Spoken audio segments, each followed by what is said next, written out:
Bueno, buenos días, chicos, ¿cómo están?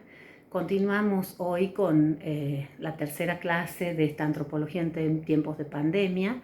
Vamos a tratar hoy un tema que ya comenzó en el encuentro anterior, en el que les propongo reflexionar sobre los orígenes de lo humano, abordar el tema de la evolución para ir encontrando elementos que expliquen o que nos permitan pensar en qué momento comenzamos a hablar de lo humano en este ser que comienza a generar características peculiares que lo distinguen del resto de las especies animales.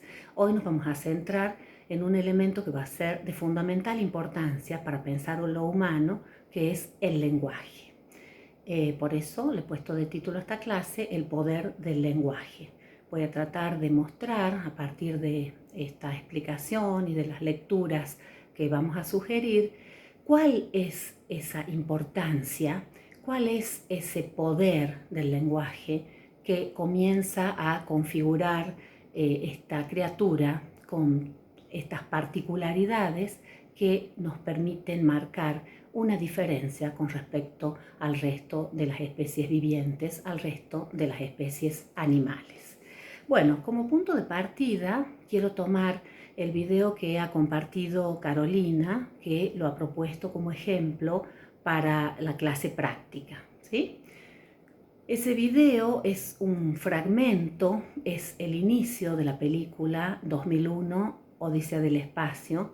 Es un clásico, realmente, es una película que ha tenido muchísima fama, muchísima difusión, y bueno, creo que esto no es casual ni es antojadizo, sino que realmente hay en esa película muchos elementos simbólicos. La que pone Carolina es la escena con la que inicia la película. Es una película dirigida por Stanley Kubrick y filmada en 1968, o sea, tiene muchos años ya, pero constituye un punto de partida muy interesante para pensar lo humano desde lo simbólico. Bueno, esto me sirve también para explicitar una toma de posición de la cátedra, así como hemos dicho en algunos de los encuentros anteriores que creemos en una antropología que toma datos de la ciencia. Me parece que no podemos hacer antropología filosófica sin tener en cuenta los elementos que nos da la ciencia para pensar lo humano. Ahora me gustaría agregar que también nos interesan mucho los elementos que nos permiten pensar lo humano, que vienen del arte, por ejemplo, de disciplinas que utilizan lo simbólico, del arte, de la literatura, de la poesía, del cine, como para abordar al ser humano como un fenómeno excesivamente complejo. Todos estos elementos nos pueden servir, nos dan pie para reflexionar sobre el fenómeno humano, ¿sí? Entonces, esta es una forma de entender la filosofía como un conocimiento transversal que reúne los aportes de diferentes áreas, y también porque, por lo menos yo en lo personal, entiendo la filosofía como una manera de mirar las cosas. Entonces puede haber un modo filosófico de abordar el arte, de abordar la ciencia, de abordar la política, ¿sí? La filosofía, entonces, no como un compartimiento estanco de formación, sino como un entrenamiento que nos permite mirar el mundo de diferentes maneras. Creo que todos van a poder percibir cómo la filosofía nos da estas herramientas, nos da esta lupa para analizar el mundo de manera diferente, ¿sí? Entonces, esta filosofía como una herramienta aplicada para mirar nuestra realidad, para mirar de diferentes maneras ese contacto que tenemos con nuestro mundo, con nuestras producciones en otras áreas, ¿sí? Bueno, vuelvo un poco a la película para decirles que esta primera escena, a mi juicio, es la más lograda de la película. Creo que esta sola escena justifica el éxito y los méritos de esta película, ¿sí? La música es de Richard Strauss. Richard Strauss es un compositor posromántico. La música es de 1896. Si ustedes prestan atención van a ver que la música es muy importante en este marco. Es una música muy impactante. Y también prestar atención a que no hay palabras en esta escena inicial. Son todas imágenes, imágenes simbólicas. Esto me parece importante que lo piensen como una escena en la que parece no haber lenguaje nos sirve para pensar sobre el lenguaje. Y me da pie para decirles cuál va a ser la concepción del lenguaje que vamos a manejar, que se va a ir explicitando a lo largo de los próximos encuentros.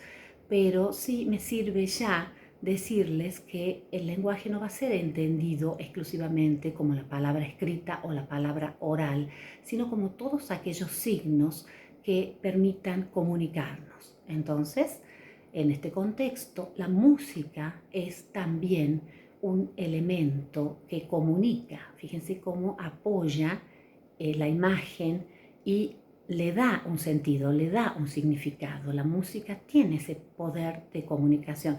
No sé si les ha pasado, pero fíjense cómo las películas de suspenso van acompañadas con una música especial que nos hace sospechar que está por pasar algo, que nos hace prestar atención o que genera ese sentimiento de tensión, como la música también es un elemento muy fuerte que genera estos procesos de comunicación, ¿sí?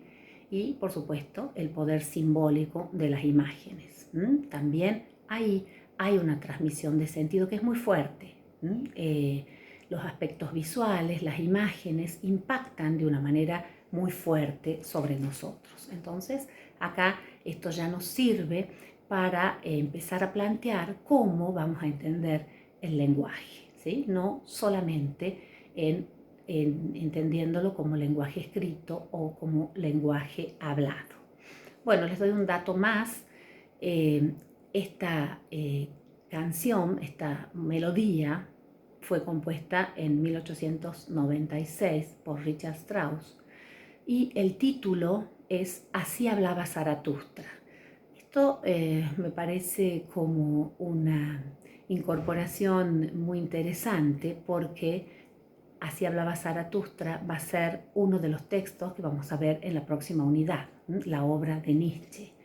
Y no es casual que el director ha tomado esta obra de Nietzsche porque en Zaratustra aparece un concepto de lo humano como un punto de inflexión en la evolución, en este ser humano que va a ser un puente, dice Nietzsche, entre el animal y el superhombre. Entonces, no es casual que se elija este título para esa obra y que el director elija esta obra con un título tan importante, ¿sí? Así hablaba Zaratustra, que, bueno, a nosotros nos viene como un nexo ideal porque es lo que vamos a ver en la próxima unidad. Bueno, como les decía, esta primera escena a mí me parece magistral. Es una síntesis de 3 minutos de muchos elementos que nos sirven para pensar lo humano, de los orígenes de lo humano. Fíjense que en la primera escena aparece este homínido utilizando por primera vez un hueso como herramienta.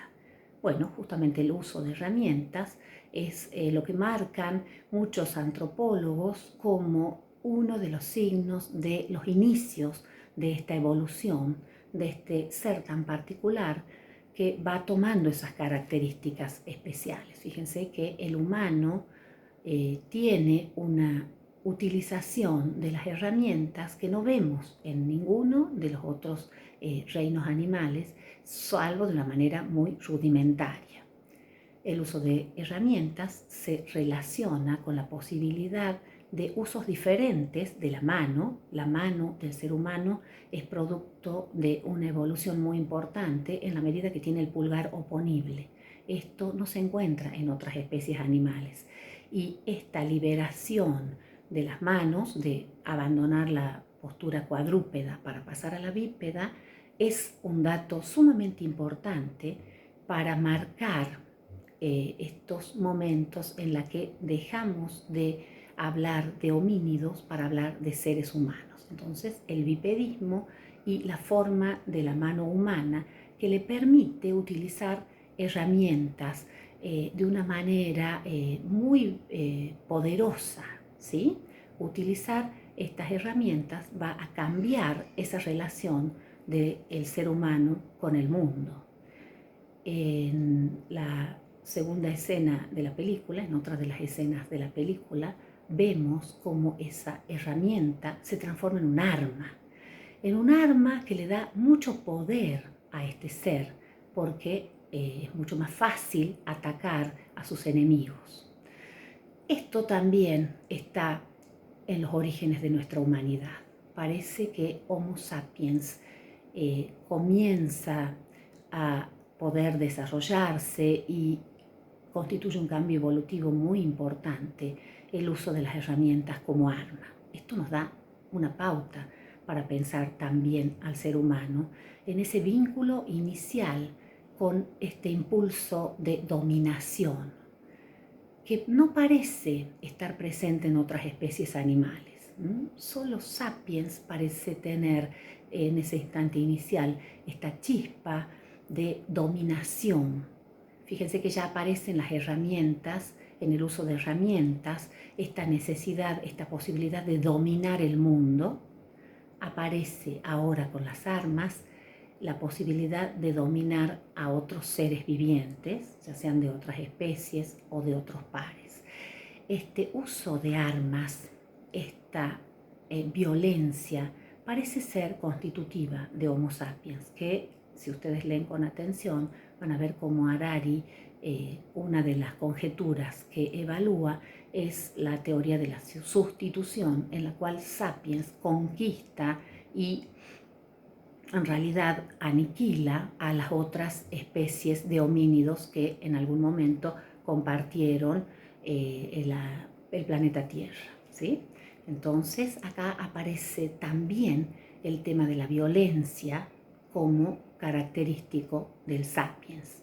Esto lo plantea Cristina Bulacio en su libro Como el rojo Adán del paraíso, en la medida en que habla ella de que lo propiamente humano es como un deseo constante y nunca satisfecho de más, como el ser humano siempre quiere lograr más, conseguir más. Fíjense cómo este impulso puede haber llevado a conquistar el mundo, puede haber llevado en los orígenes a conquistar otros territorios bajo la forma también de expulsar o de exterminar a otras especies que ahí estaban viviendo, y cómo fácilmente podemos identificar ese impulso de dominación en el mundo contemporáneo, ¿sí? Esta dominación del mundo por medio de la técnica, en la cual tantas consecuencias negativas también podemos advertir en el día de hoy, ¿sí? Bien, otro de los elementos que aparecen en esta escena es, se los ve a estos homínidos comiendo carne. Este también es un elemento, un dato importante, porque muchos antropólogos señalan que comenzar a cambiar su dieta, este cambio en la dieta, tiene consecuencias muy importantes. Uno de ellos sería el desarrollo del cerebro. El cerebro es un órgano que consume muchísima energía, consume en relación con su tamaño mucha más energía que el resto del cuerpo.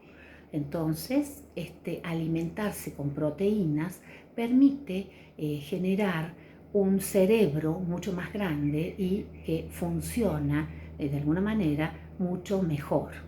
Esto es por supuesto una conjetura, pero está respaldado por muchos datos físicos, porque parece estar en correlación el aumento de la caja craneana con los registros fósiles de huesos de animales que aparentemente estos homínidos han consumido. Entonces aparece también acá en la película un dato más para pensar lo humano, ¿sí?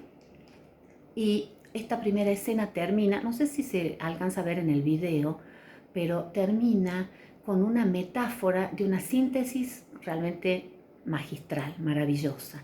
Cuando el homínido mata a su rival, mata a su enemigo utilizando ese hueso como herramienta, como arma, después la tira volando por el aire y ese hueso va dando vueltas y se convierte en una nave espacial. Como entonces ahí está haciendo una síntesis de esta tecnología que comienza con una primera herramienta muy rudimentaria y cómo el hombre va desarrollando esta tecnología y, como aparecía en la frase que selecciona Carolina, permite poner el hombre en la luna.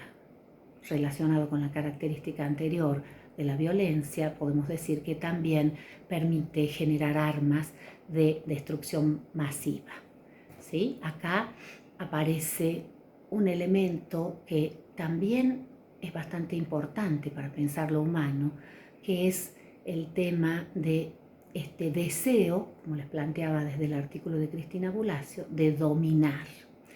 Y aparece una característica del ser humano a la que podemos caracterizar como el exceso, esa necesidad de ir más allá, ese impulso de conseguir más en la técnica, más en la tecnología, y me parece que justo en este momento es un tema que no podemos dejar de pensar si nos damos cuenta cómo tal vez ha sido un exceso este avasallamiento que se hace con el mundo, este exceso de explotación de los recursos que están llevándonos a poner en riesgo nuestro planeta y nuestra especie.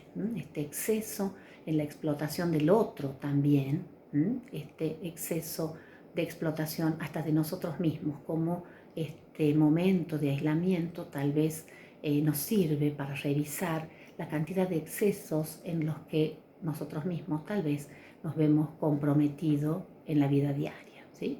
Y este exceso ha sido advertido ya por los pensadores griegos, que caracterizan al ser humano a partir de la hibris. Hibris es justamente ese exceso, ¿sí? Como un dato que nos permite pensar que esta característica nos distingue del resto de las especies animales, que fíjense ustedes, están condicionados por los instintos y que ahí en el instinto aparece una mesura, una medida en el cual el animal no puede cometer excesos, ¿sí? El hombre ha superado ese registro instintivo y aparentemente podemos cometer muchos excesos, ¿sí? Bueno, se pregunta Harari al finalizar el capítulo 1 del libro, ¿cuál es el secreto del éxito del Homo sapiens? ¿Qué es lo que ha permitido que Homo sapiens conquiste prácticamente todo el planeta, incluso superando a otras especies animales, por ejemplo los neandertales, que eran más fuertes, que estaban mejor adaptados al frío, que tenían un cerebro más grande? Sin embargo, los neandertales se extinguen y Sapiens es la especie dominante, es la especie más exitosa, en la medida en que se ha podido extender por todos los rincones del planeta, por todos los crímenes. Bueno, la conjetura de Harari es que es el lenguaje, el particular lenguaje que comienza a generar el Sapiens, el que permite esta clase de transformaciones y permite esta evolución tan exitosa. Entonces, cabe preguntarnos qué particularidades tiene el lenguaje del Homo sapiens, ¿sí? Algunos especialistas señalan que es un lenguaje mucho más flexible, que podemos utilizar los signos de una manera mucho más flexible que lo que vemos en el resto de las especies animales, porque, como sabemos, muchas especies utilizan un lenguaje para transmitir información, ¿sí? Esa transmisión de información parece resultar mucho más exitosa en el Homo sapiens. Para Harari esto no alcanza para explicar el éxito del lenguaje. Otro elemento que va a señalar él es el tema de la comunicación. Y acá podemos pensar que hay una diferencia entre transmisión de información y comunicación. La transmisión de información es un proceso bastante más simple, pero sobre ese el ser humano necesita más. Necesita comunicarse y me parece interesante que ustedes piensen en nuestra vida diaria cómo el uso del lenguaje no se reduce a transmitir información. También podemos advertir que hay otros procesos de comunicación en la cual es importante esa relación con el otro, comunicarnos con el otro, no solamente informarles, sino comunicar cuestiones del estado de ánimo. Fíjense cómo el otro nos configura, nos constituye y tenemos necesidad de ese contacto con el otro. Esta situación de aislamiento nos permite poner de relieve esa necesidad, ¿sí? En la que se muestra esa necesidad de poder comunicarnos con el otro de otra manera, ¿sí? No solamente en la forma de transmitir informaciones, ¿sí? Entonces, esa correlación con el otro aparece en el ser humano como la importancia de la vida social. Somos seres sociales y si ustedes tienen presente, muchas veces una de las caracterizaciones que se hace del ser humano es como un ser social, ¿sí? Esto tampoco le parece a Harari que sea suficiente para mostrar las particularidades del lenguaje humano. Él señala que hay un elemento que no está presente en ninguna de las otras especies, porque si nos ponemos a pensar, hay muchas especies animales que son seres sociales también. Los mamíferos en general viven en comunidades y tienen articuladas sociedades en algunas ocasiones bastante complejas, con sistemas jerárquicos, con sistemas de escalas, en la cual hay diferentes funciones para diferentes individuos, ¿sí? Lo que Harari señala entonces como el dato que particulariza, que caracteriza el lenguaje humano, es la posibilidad de hablar de cosas que no existen. Esto sí no está presente en modo alguno, hasta donde conocemos, en el resto de las especies, ¿sí? Podemos, dice Harari, hablar del árbol, podemos hablar del río, podemos hablar del león, y todavía estamos ahí en un plano que puede llegar a ser compartido por el resto de las especies vivientes. Pero Sapiens es capaz de hablar de cosas que no existen. Crea conceptos, crea ficciones, crea entidades que no pertenecen al mundo físico, que no pertenecen a la realidad objetiva. Pensemos algunos ejemplos. Las leyes que gobiernan en nuestro trato con los otros, el Estado, la sociedad, el dinero. ¿Cuál es la consistencia de estos elementos en el mundo físico? Fíjense que hay un despliegue acá, como lo señala Harari, de ficción. El ser humano ha sido capaz de construir relatos que dan sentido bajo la forma primigenia de los mitos, relatos religiosos, en la que aparecen entidades que no pertenecen para nada al mundo físico, ¿sí? Esto Harari lo llama realidades imaginadas. ¿Cómo va a haber realidades presentes y muy importantes en la vida cotidiana que en realidad son producto de una construcción humana? Ese lenguaje, entonces, permitiéndonos crear cosas que no existen en el mundo físico y cuya importancia va siendo tan grande que incluso es superior a la importancia de la realidad material, de la realidad física. Las realidades imaginadas van a determinar el destino de realidades físicas. Pensemos cómo, por ejemplo, el concepto de ecología va a determinar el uso que se hace de los recursos naturales, el uso que se hace del agua, el uso que se hace de los bosques, el uso que se hace de los ríos. Cómo entonces esa realidad imaginada cobra una importancia y una potencia que va a definir el destino del mundo físico, ¿sí? El hombre vive entonces también rodeado de estas realidades imaginadas.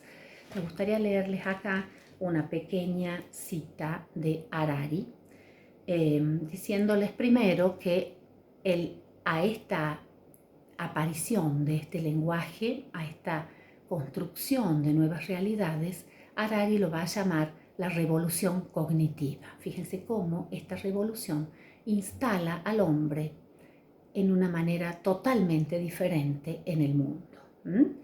Dice Harari así: desde la revolución cognitiva, los sapiens han vivido en una realidad dual. Por un lado, la realidad objetiva de los ríos, los árboles y los leones, y por el otro, la realidad imaginada de los dioses, las naciones y las corporaciones. A medida que pasaba el tiempo, la realidad imaginada se hizo cada vez más poderosa, de modo que en la actualidad la supervivencia de ríos, árboles y leones depende de la gracia de entidades imaginadas, tales como dioses, naciones y corporaciones. Fíjense cómo este lenguaje, esta forma de usar el lenguaje, tan novedosa, podemos decir, que instala el Sapiens, nos hace instalarnos en un mundo diferente, en el mundo conformado también por entidades que no tienen una existencia física o material, por entidades que han sido imaginadas por el hombre. Esto me parece que es central para nuestro pensar el lenguaje como característica esencial del ser humano. El otro elemento que me parece de fundamental importancia que señala Harari es que esta adquisición del lenguaje va a abrir camino a otro tipo de evolución, en el cual las conductas humanas van a poder cambiar muy rápidamente. ¿Por qué les digo esto? Bueno, fíjense que las conductas de los animales están condicionadas, están determinadas por su código genético. El comportamiento animal es como totalmente reproductivo. Todos los castores construyen los diques de la misma manera desde hace muchísimo tiempo y lo siguen haciendo igual. Todos los horneros construyen su nido de una manera igual y no está la posibilidad de que un hornero haga una casita de 2 pisos o con otra habitación. Fíjense cómo la conducta animal es reproductiva porque está ordenada desde patrones inscriptos en los genes. Esto es lo que rompe este lenguaje humano, la posibilidad de construir nuevas ideas permite que los cambios en la conducta, en la praxis humana, sean mucho más rápidos. Ya no necesitamos de un cambio genético que, como saben ustedes, lleva, con la mejor de la suerte, millones de años que se produzca un cambio genético. El ser humano parece haber roto con esta estructura que podemos denominar como instintiva, inscripta en los genes, y puede crear nuevas ideas, y esas nuevas ideas van a cambiar el comportamiento humano. Por eso decimos que el lenguaje, dice Monod, en realidad, Jacques Monod, que es un físico químico muy importante que ha recibido un premio Nobel en 1977, y para Monod el lenguaje abre camino a una nueva forma de evolución, a una evolución que es mucho más veloz, porque ya no tenemos que esperar cambios que estén inscriptos en los genes, sino a partir de proponer nuevas ideas podemos generar nuevos comportamientos. Una ligera revisión de la historia de la humanidad me parece que es prueba suficiente de esto, cómo cambian hábitos y costumbres, por ejemplo, entre el mundo griego y el mundo medieval, cómo hay una concepción del mundo distinto y que genera prácticas y comportamientos totalmente diferentes, y cómo lo podemos llevar esto al presente y ver cómo ideas determinan diferentes prácticas, ¿sí? Es interesante y me gustaría que ustedes piensen qué ideas sienten o qué ideas consideran que están cambiando prácticas y comportamientos también en el mundo actual. Y eso no está para nada determinado ni inscrito en los genes. Acá les quiero leer una frase de Harari que me parece muy significativa y dice en la página 51: la revolución cognitiva es, en consecuencia, el punto en el que la historia declaró su independencia de la biología. Acá, fíjense que nos habla de un punto de quiebre muy fuerte, de un punto de quiebre muy importante en el cual el hombre, que como hemos dicho, tiene sus raíces biológicas, está condicionado, pero no determinado, y acá hay una diferencia de matiz, por sus raíces biológicas, por lo físico, puede ingresar en un nuevo ámbito. ¿Cómo ingresamos al mundo de la cultura y de qué manera esa cultura comienza a convertirse también en un condicionamiento de nuestro modo de entender el mundo, de nuestras prácticas y de nuestras conductas? Acá me parece importante ver ese poder que comienza a tener el lenguaje, que tiene el lenguaje para nosotros, que transforma nuestra manera de estar en el mundo, y yo también creo, como Monod, que abre camino a otra forma de evolución. Esto explicaría que los cambios en el ser humano pueden ser tan rápidos como pasar en pocos años de una forma de concebir el mundo y actuar en consecuencia a otra forma de concebir el mundo. Bueno, el mundo contemporáneo nos asedia con muchísimos ejemplos que están requiriendo nuevas prácticas, nuevos comportamientos. Se me ocurre pensar en este tema justamente de este trato con la tierra y con los recursos naturales, como una idea de progreso ha generado una explotación que ahora se muestra como excesiva del mundo. Fíjense cómo una idea rectora ha operado generando muchísimas prácticas que hoy, bajo otras concepciones, bajo la toma de conciencia de los efectos negativos que esto produce,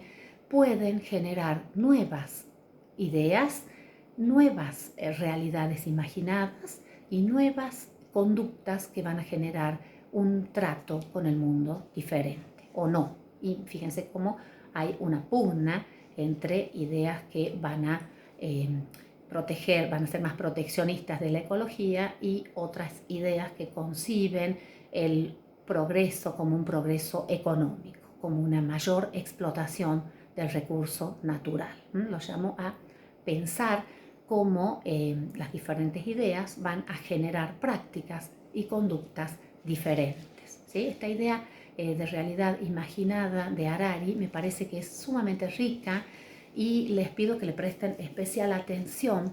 La vamos a volver a retomar porque curiosamente Nietzsche habla desde otro punto de vista, habla de lo mismo, de este elemento ficticio que nos atraviesa a la hora de tratar con el mundo. Bueno, le vamos a dejar encargado ya la lectura del segundo capítulo de Harari, en el cual van a encontrar mucho más desarrolladas estas ideas. Y bueno, ya saben que estamos en los horarios de las clases, los lunes y miércoles de 9 a 10:30, atendiendo las consultas. Así que bueno, les pido que vayan acompañando estas clases con la lectura de los textos porque es imprescindible leer a los autores. Estos videos que yo les preparo me parece que sirven para orientar, que sirven para marcar un hilo conductor, a veces sirve también para hacer referencia a otros autores que van quedando como propuestas por si les interesa el tema, pero nada reemplaza a la lectura del autor por su propio puño y letra, ¿sí? Así que, bueno, nos despedimos por ahora y espero que nos volvamos a encontrar en la próxima clase.